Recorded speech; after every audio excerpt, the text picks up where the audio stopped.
It's over. You know it's over. You've done the hard work to accept that fact. Maybe you ended it, maybe he ended it, or maybe it just collapsed by itself. But however it ended, it's over. You're on the other side. And everyone told you that once you were out and once you felt safe, the weight of it lifts. The anxiety quiets and you start to feel like yourself again. And in some ways, they're right. There are days where you do feel lighter, but no one tells you about this part. The part where you feel guilty all of the time, even for things that don't make sense anymore. You feel guilty for how it ended. You feel guilty for staying as long as you did. You feel guilty when you have a good day. You feel guilty when you set a boundary with a friend, when you say no, when you want something for yourself finally, because wanting things feels dangerous. You feel guilty when your kids are upset, even when it has nothing to do with you. You feel guilty when someone in your life goes quiet and you immediately automatically assume that you caused it. And somewhere underneath all of this is the question that you cannot answer. It's over, so why do I feel guilty all of the time? Stay with me because I want to answer that question today. Not as a therapist, but as someone who has been exactly where you're sitting right now and couldn't make sense of this either. You didn't just feel guilty. You learned to take responsibility for everything so you wouldn't lose people. And having this relationship being over with doesn't switch that off, because that pattern was never about him. It was always about something older than him. That is what this video is about. Now let me describe what this actually looks like in your day-to-day life, because I think you need to see it from the outside for a moment. You're doing well mostly. Some days you feel genuinely okay. You are building something, slowly, carefully, but still building. And then something small happens and you're right back into it. A friend takes a day to reply to your message and something in your chest tightens. Not a big tightening, but just enough. That low-grade sense of dread. And your mind starts doing something. Scanning, searching. Did I do something? Was I too much in that last message? Did I come across wrong? Or a colleague is slightly short with you in a meeting, and you spend the afternoon replaying the conversations, trying to locate the moment that you got it wrong. Or your teenager slams a door, just being a teenager. They're having a hard day. And your first instinct is not, they're okay, they just need some space. It's, what did I do? It doesn't matter rationally that you know that none of these things are about you. Your body has already decided that they are. The guilt arrives before the thought arrives. And so you manage it. You send the slightly warmer text message. You over-explain in the next meeting. You check on your teenager even though you know that they want to be alone. You smooth things over even before you know if something's rough. And then, this is the part that exhausts you the most. You feel guilty for doing that too. For not being further along, for running the same patterns that you thought you've left behind by now. Guilt on top of guilt on top of guilt. You thought that the end of the relationship was the end of this pattern too. But the guilt doesn't know that it's over. It's still running on the same program after all of these years, possibly for most of your life. And that is not a sign that you're failing at healing. That is a sign that this pattern long existed before this type of relationship. I need you to hear this before we go any further. What you are experiencing is not a sign that you haven't healed enough. It is not evidence that you are weak, damaged, or are going to be like this forever. It is evidence that you're someone who learned very early, very thoroughly, that being responsible for others' feelings was the price to be loved.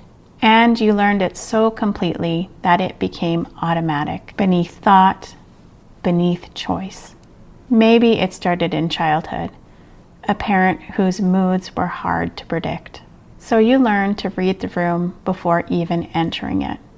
Maybe it was a partner who made you feel responsible for everything that he felt. His anger, his silence, his disappointment. And you spent years trying to be careful enough, small enough, good enough, so that the bad days wouldn't come. Maybe it was both. Maybe it was so layered, it was so long, that you cannot remember a version of yourself that didn't feel responsible.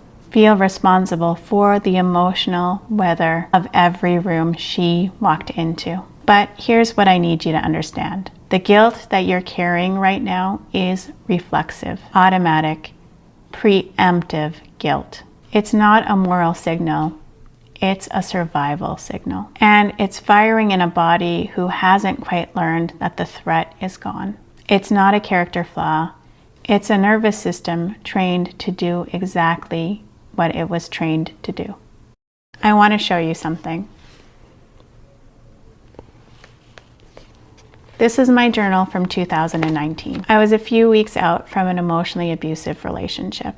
I had just started therapy, and this part of my life was the most emotional, confusing, and upsetting parts of my adult life. I would write in here, trying to make sense of what was happening inside of me. I want to share some of those entries. This is an entry from February 14th, 2019, Valentine's Day. And what I wrote on this day has stayed with me because it was the most honest thing I had put down about myself on paper. This is hard to read, but I'm going to share it. I thought the only way to get recognition was to continue to do things for others without self-care. It didn't matter how much I lost of myself, as long as I could get some attention or recognition.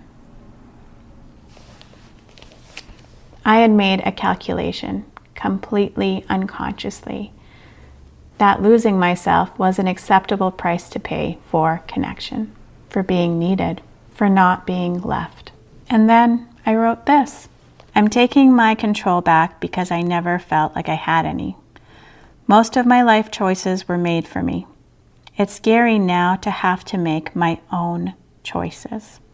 Because I had spent so long making myself responsible for everyone else's experience, managing, monitoring, preempting, repairing, I had almost completely lost the ability to just choose myself without guilt, without shame, without checking up on someone else, without first checking whether or not that choice would upset someone.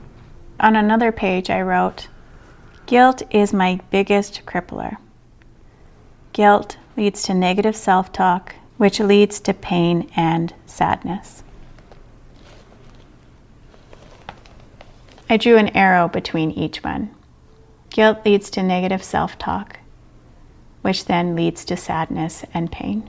But it was over. I thought I was out. I was in therapy. I was doing everything right. And still, I thought the problem was me. This is what the pattern does. It keeps you searching for a cause that lives inside of you. So you never have to face the possibility that the real cause was outside of you, was the environment, was the relationship, was never something that you could have fixed by being better or smaller or by being more careful. So why does the guilt stay after it's over? Because it was never really about him. When you are in an environment where someone else's mood feels threatening, your nervous system makes a very specific decision. Option 1, accept that you have no control, that their behavior has nothing to do with you and nothing you do can change that behavior. Option 2, become the cause. Because if you're the cause, you're also the lever. You can change something. You can make the threat go away. Your nervous system chose option 2. Not because you were weak, but because you were trying to survive. Guilt, constant, preemptive, automatic, was the strategy that let you feel like you had some power in a situation that was actually powerless. And your nervous system filed that strategy away as simply how to be safe in a relationship. So now it's over and you're in new relationships, safe relationships, friendships, with your kids, with yourself. And the moment where any ambiguity exists It's a little bit more quiet, shifts in tone, any moment of uncertainty. Your nervous system pulls out the same strategy because it's the only one it's ever known. It's over, but the pattern doesn't know that yet because the pattern was never stored in the relationship. It was stored in your body. And that is why healing from it requires something different from what you've been trying. Here is the loop that I opened in the beginning of this conversation, and here is how I want to close it. You didn't just feel guilty, you learned to take responsibility for everything so you wouldn't lose people. And I want to name plainly what that's cost you. It cost you the ability to rest inside a relationship, to just be in it without working, without monitoring, without the constant hum of, am I enough? Am I too much? Are we okay? What did I do? It cost you yourself. The way I wrote in that journal, it didn't matter how much I lost of myself. That is the real price. Not just the exhaustion of managing, but the self-loss. Arriving on the other side of it's over and not quite knowing who you are without the guilt to organize yourself around. Here's what I know from my own healing and helping others on this journey. The guilt doesn't go away because it's over. The guilt goes away when you start building new evidence in your body, not just your mind, that you are safe without it. Every time you sit with that ambiguity and nothing breaks, every time you don't send a smooth over text message and the friendship survives, every time you make a choice for yourself to stop pre-apologizing and the world doesn't end, this is how the nervous system updates. Not through insight, but through experience. And it is possible because I went from writing in that journal about how it was so scary to make decisions to sitting here and making choices every day about who I am and what I'm here to do. The path is real and you're already on it. I want to speak to that part of you who's been apologizing for your entire adult life, for things that were never yours. That part that wakes up in the morning and already feels like you've done something wrong before anything has even happened yet. That part of you that monitors the people you love for signs of disappointment, because disappointment once meant danger. That part of you that has been so self-sacrificingly responsible in every relationship, in every room, that you almost forgot what it felt like to just exist without earning your right to be there. You are not too much. You are not broken. You are not someone who will be like this always. You are someone who learned a specific strategy in a specific circumstance. That strategy kept you safe then, and it is costing you now. You are allowed, so allowed, to learn something different.